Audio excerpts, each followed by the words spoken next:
here in Cuba, New Mexico, still working out on the road, going to be still out here for a little while more.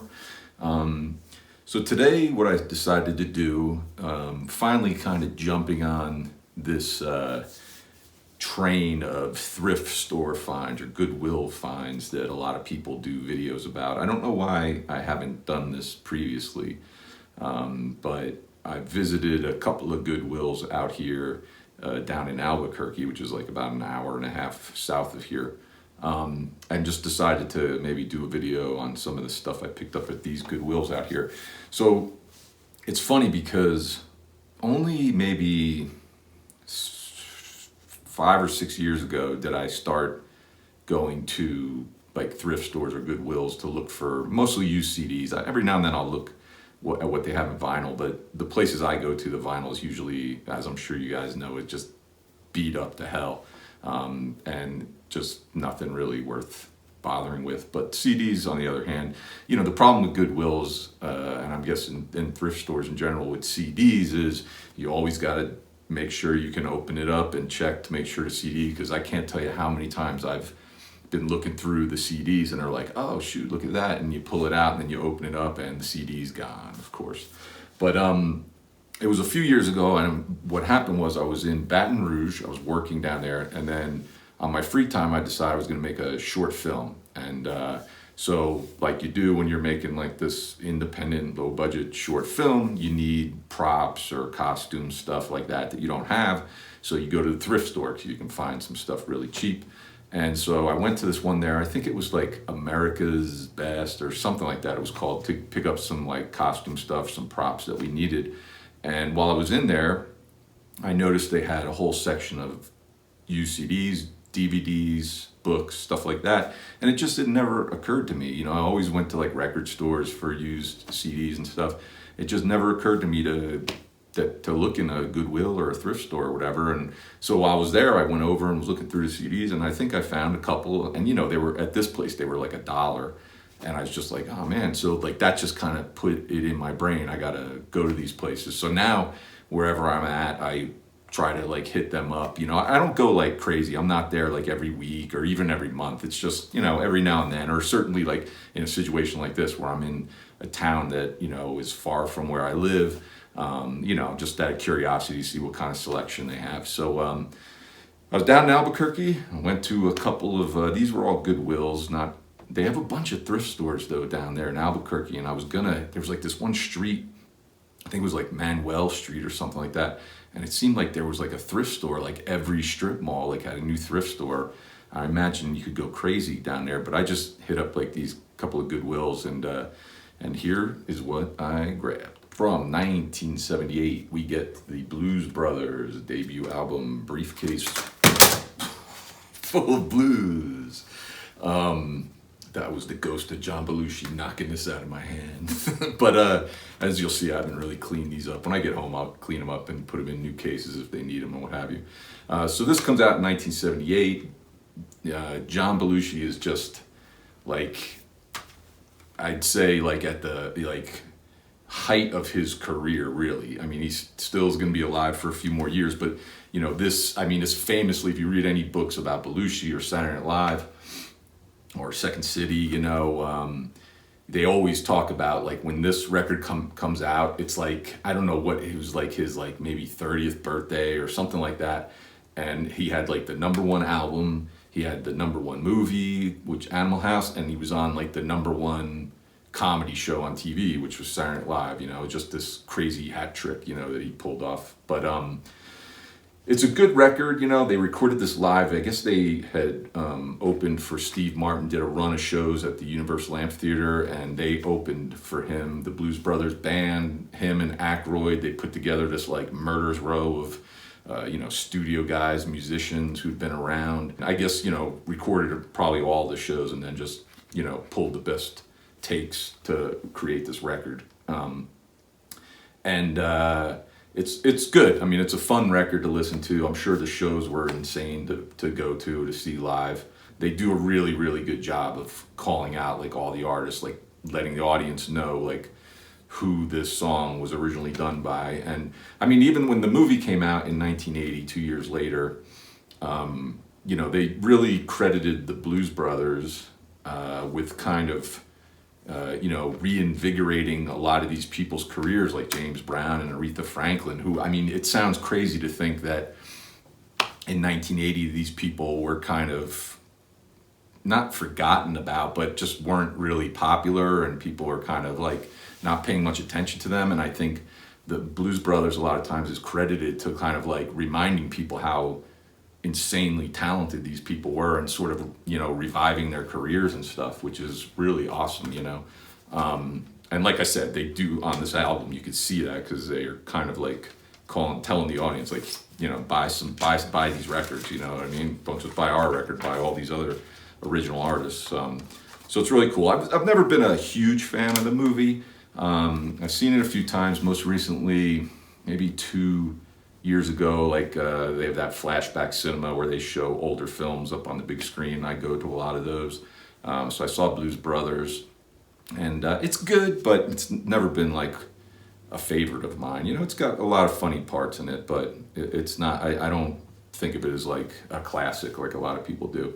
But a really good record. Some of these tunes I'll just mention that I really like on here are Hey Bartender, Rubber Biscuit, I Don't Know, of course Soul Man, which is probably their most famous song, and B Movie Boxcar Blues, which I really, really like that. There's a, you know, I think I have the Best of Blues Brothers CD, and I have a couple of digital tracks, but you know, they're fun to listen to. It's not something I gravitate towards listening to a lot, but when I saw this there, you know, I just decided to, you know, grab it and pick it up, have this one in the collection. 1985, we get Catching Up with Depeche Mode.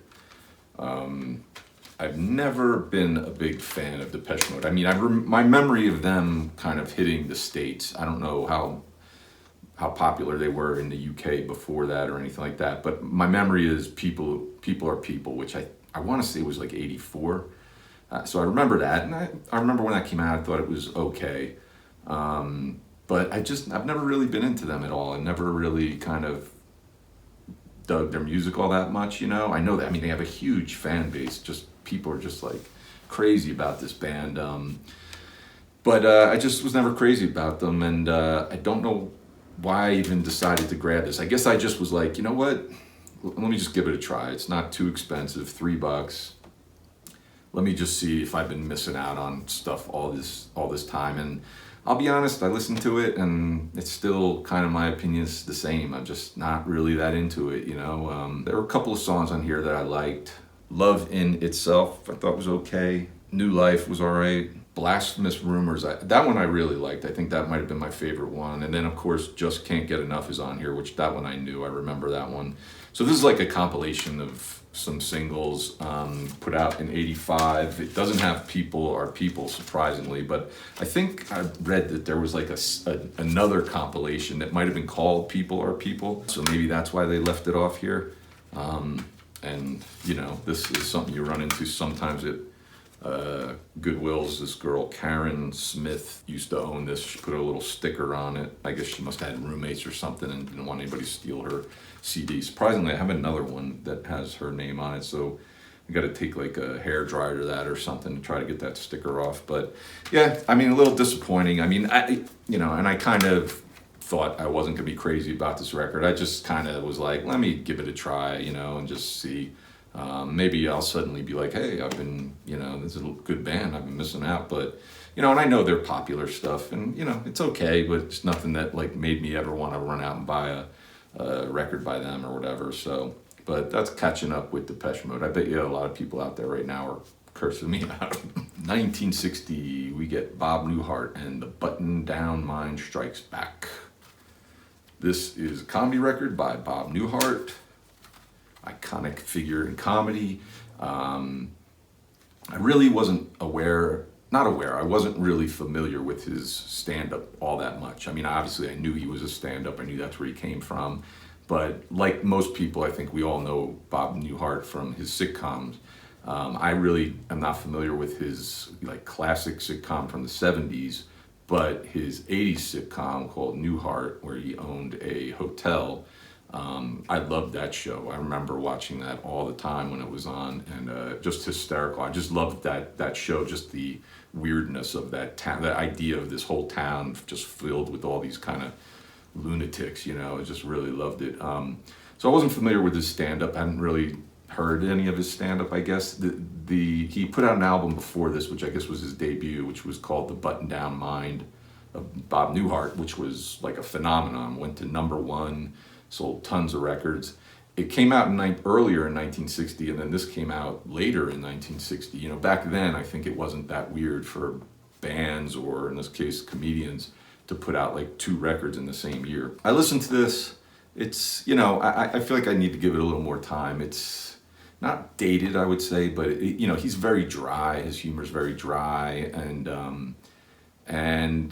you know, some of the reference points, I guess, maybe I'm just not really picking up on, you know, but it's interesting, you know, and I definitely want to give it another listen to kind of maybe concentrate more, pay more attention. I might have kind of been doing other stuff when I was trying to listen to this. You know, it's cool to kind of have this in the collection. I thought it would be interesting when I saw it there. The funny thing is, so the first album, Button Down Mind of Bob Newhart, goes to #1, and then this comes out later, goes to #1 as well. And I think at one point I read they were both like #1 and #2 on the chart. But back then in 1960, the Billboard, what we know now as the Billboard Top 200, you know, album chart or whatever they call it, I'd never heard this before, but it was called the Billboard Monophonic Album Action Chart. I mean, that sounds pretty cool to be #1 on the Monophonic Album Action Chart, you know? Kind of crazy. They should have kept that name, I think. 1989, we get the soundtrack to the movie Say Anything by Cameron Crowe. I remember seeing this movie when it came out. Went with the girl I was dating at the time. It wasn't Karen Smith. I didn't steal this from her, but here's the other CD with that belonged to Karen Smith. Wherever you are out there, Karen, your CDs are safe with me.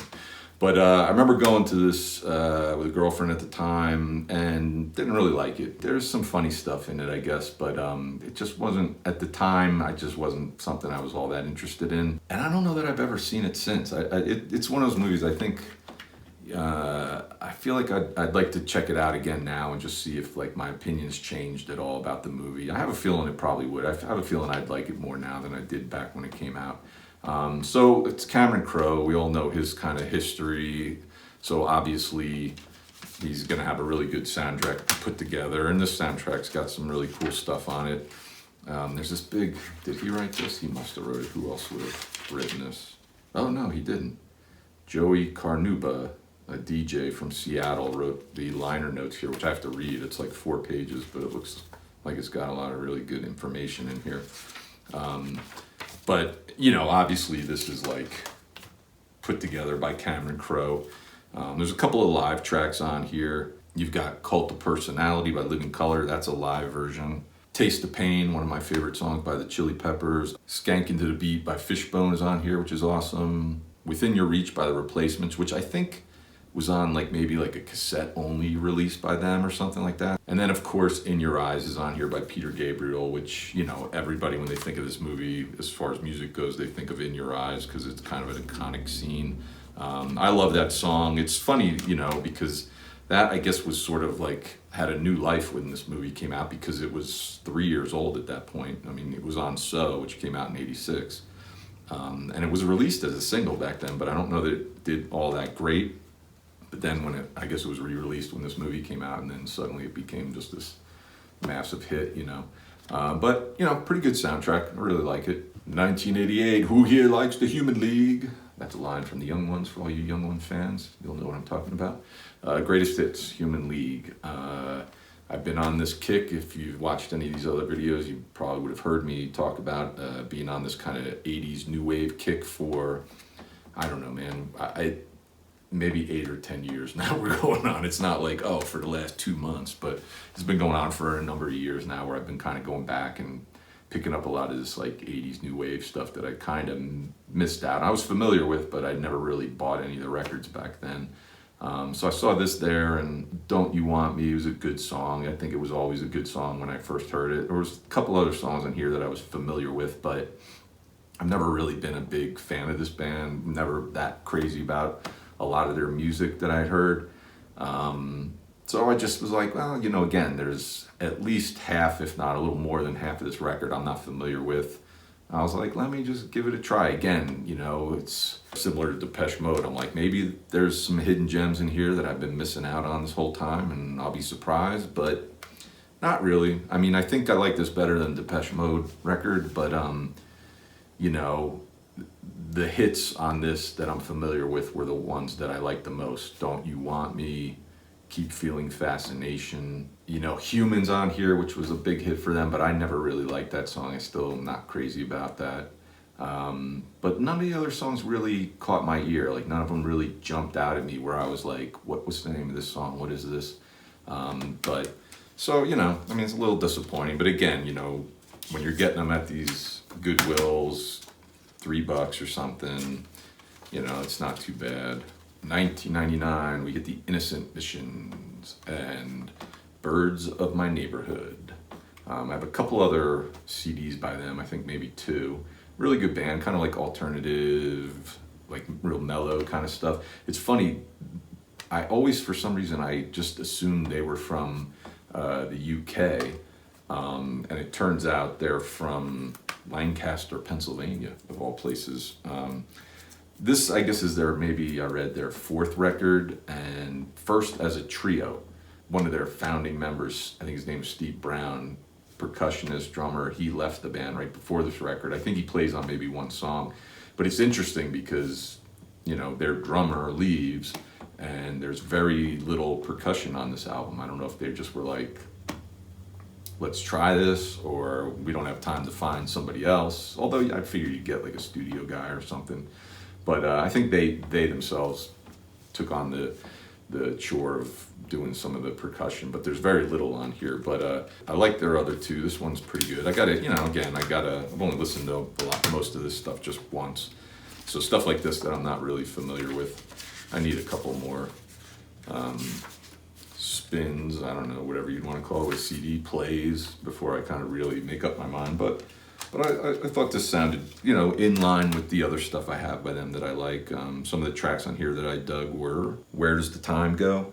And Follow Me, which is actually a cover of a John Denver tune that they did for a tribute record, but then this John Denver album kept getting pushed back, and I guess they really liked it and asked the people, the John Denver tribute album people, if it would be okay if they put it on this record, and they were like, yeah, go ahead, as long as we can still put it on our record when it finally comes out. And they were like, no problem. So that's a really good song. From 1989, we get the Hooters Zig Zag. I remember when this came out, I was a fan of the Hooters. I liked their, I guess it was their first record. I think they had like an EP before it, but their first record, Nervous Night, and then the follow-up, One Way Home. I really liked those 2. Nervous Night did really, really well for them.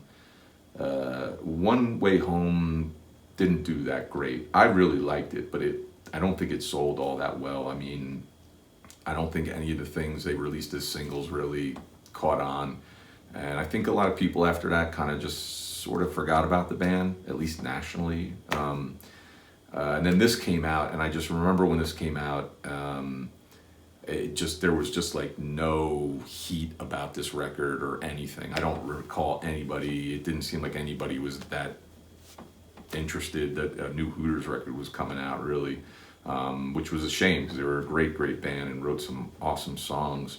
And I remember picking, and I didn't pick this up, I remember hearing the first single, I'm pretty sure it was the first single, Brother Don't You Walk Away, and I remember buying the single at the time, and I liked it, but it just wasn't, you know, making me that interested in running out and buying the full album. You know, and I remember one other song from here at the time, 500 Miles, and I remember liking that, but again, you could kind of tell, like, neither of these was going to be really a hit single, you know, but it was just kind of weird how they just kind of had, you know, had all this success with that first record, and then it just kind of slowly kind of, you know, faded away a bit.